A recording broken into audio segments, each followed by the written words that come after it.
My name is Jeff Clark, and I'm the commander of the North Andover VFW. This year, the town of North Andover and our VFW have partnered with Wreaths Across America, an organization to honor the veterans of our beloved community. Wreaths Across America is an organization dedicated to remembering and honoring the veterans of the United States while educating our communities about the sacrifices made by our men and women in uniform. This year, we are placing over 1,500 wreaths at Ridgewood Cemetery on December 14th at 12 p.m. Each wreath costs $17, of which $5 comes back to the VFW. As a nonprofit organization, all proceeds will be utilized to support the veterans of our community and their needs. Please help us spread the word about this amazing organization and opportunity for this community. We hope you can make it to Ridgewood Cemetery on Saturday, December 14th at 12 p.m. for our opening ceremonies and immediately following the laying of the wreaths. This is a wonderful opportunity for our community to come together during the holiday season and ensuring that veterans are not forgotten.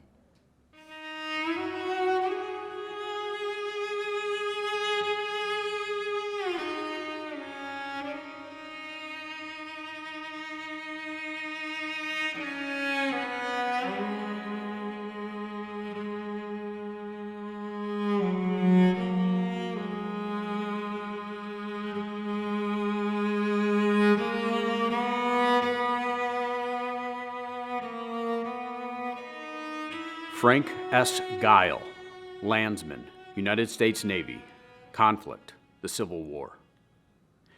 In war, no one sets out to be a hero. And yet, at the end of every deployment, every battle, every war, there are heroes, sung and unsung.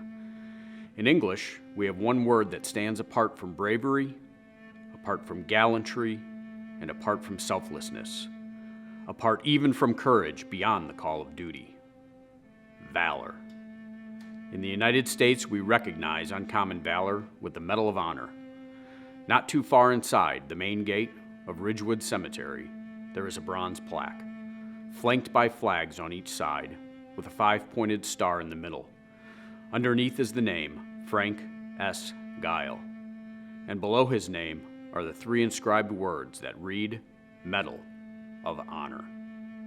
For most of us, stories of the Civil War sit in the dim pages of our school books. Yet every so often, a story, once rediscovered, becomes riveting.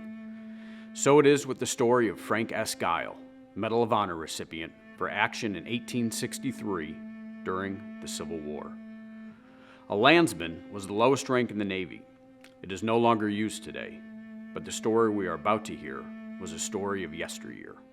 The title was given to new recruits who performed menial tasks while learning their way around their ship and their naval service. In 1863, Landsman Frank Gile served aboard his ship, the USS Lehigh. The USS Lehigh was a Passaic-class monitor, an ironclad ship with a round turret on a flat deck, nicknamed a cheese box on a raft. Throughout 1863, during the blockade of southern ports, the Lehigh engaged shoreline forts regularly, taking part in several attacks. The most intense action came between late August and November. During that time, the USS Lehigh had run aground onto a sandbar and was under furious cannonball bombardment. Gile and his fellow volunteers took to sea in a wooden rowboat, which was actually the Lehigh's lifeboat, while under intense fire to tow a hawser to one ship that could pull them free. This was the 3rd attempt. The Medal of Honor citation for Frank S. Gile reads, "The President of the United States of America, in the name of Congress, takes pleasure in presenting the Medal of Honor to Landsman Frank S. Gile, United States Navy, for extraordinary heroism in action while serving on board the USS Lehigh, Charleston Harbor, South Carolina, 16 November 1863, during the hazardous task of freeing the Lehigh, which had been grounded and was under heavy enemy fire from Fort Moultrie. After several previous attempts had been made, Landsman Gile succeeded in passing a small boat from the Lehigh to the Nahant with a line bent on a hawser. This courageous action, while under severe enemy fire, enabled the Lehigh to be freed from her helpless position." End of citation. Thus, a teenage landsman, a rookie, undertook an action of incredible courage at extreme personal risk, and for this action, He and the 2 men who rode with him were awarded the Medal of Honor, as were the other crew members who had made the previous attempts. Just 8 weeks earlier, he had turned 16.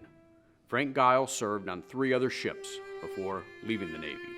Upon his return home, he then re-upped, but not at sea.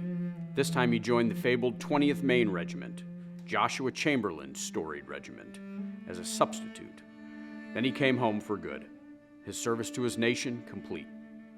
The Gile family tradition of service to the nation has continued into our time.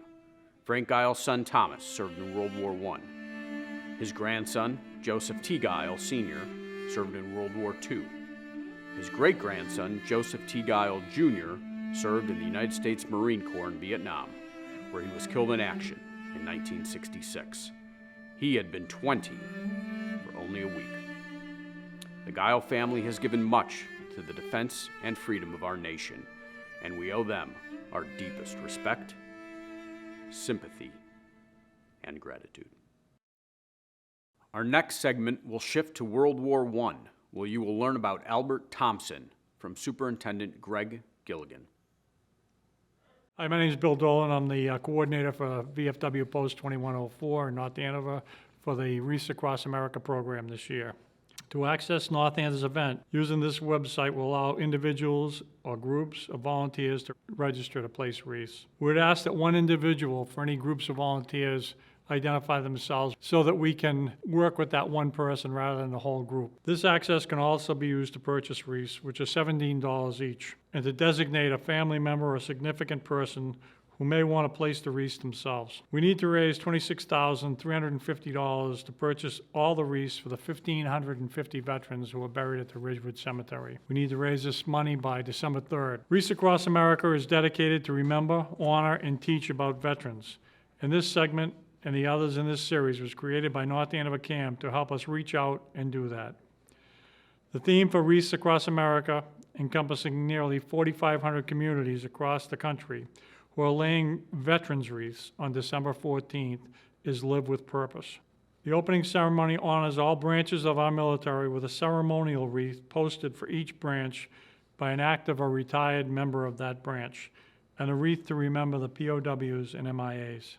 Wreaths will have been placed throughout the cemetery for the 1,550 veterans. If successful, we intend to include all North Andover cemeteries in future years. Live with purpose, and please participate on December 14th.